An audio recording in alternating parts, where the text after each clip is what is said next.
Hello friends, ఈరోజు అయోధ్యలో సీతారామచంద్ర స్వామి వారి ప్రతిష్టా మహోత్సవ సందర్భంగా మా సొంత గ్రామంలో దాసాంజనేయ స్వామివారి సన్నిధి యందు అభిషేకాది కార్యక్రమంలో ముగిసిన తదనంతరం భోజనాది కార్యక్రమంలో పెట్టాము. భోజనాది కార్యక్రమాలు జరుగుతూ ఉన్నవి.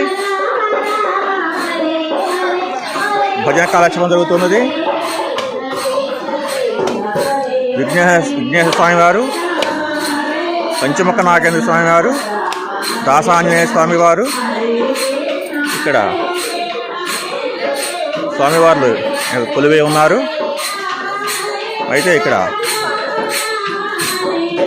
పంచామృతాల పండరసములతో అభిషేకం జరిగినవి. తదనంతరము భజన కార్యక్రమం జరుగుతున్నది. ఈ భక్త బృందం అంతా కూడా మా ఊరి గ్రామ వాళ్ళే భజన చేస్తూ ఉన్నారు. టైం ఇప్పుడు 1 గంట దాటినది. ఇక్కడ ముందుగా రాములవారికి పట్టాభిషేకం పూజ జరిగినది.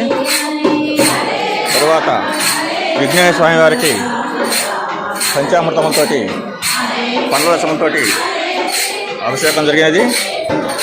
తదనంతరము పంచముఖ నాగేంద్ర స్వామి వారికి అభిషేకం జరిగినది. ఆ తర్వాత దాసాంజనేయ స్వామి వారికి అభిషేకం జరిగినది. మా ఊరి దాసాంజనేయ స్వామి వారు ఎంతో శక్తి సంపన్నమైనటువంటి ఆంజనేయ స్వామి వారు పండ్ల రసములతోటి అభిషేకం జరిగినవి. మా యొక్క దేవాలయము వంశపారపర్య ధర్మకర్తలు వచ్చేసి పూజలు జరుపుకున్నారు.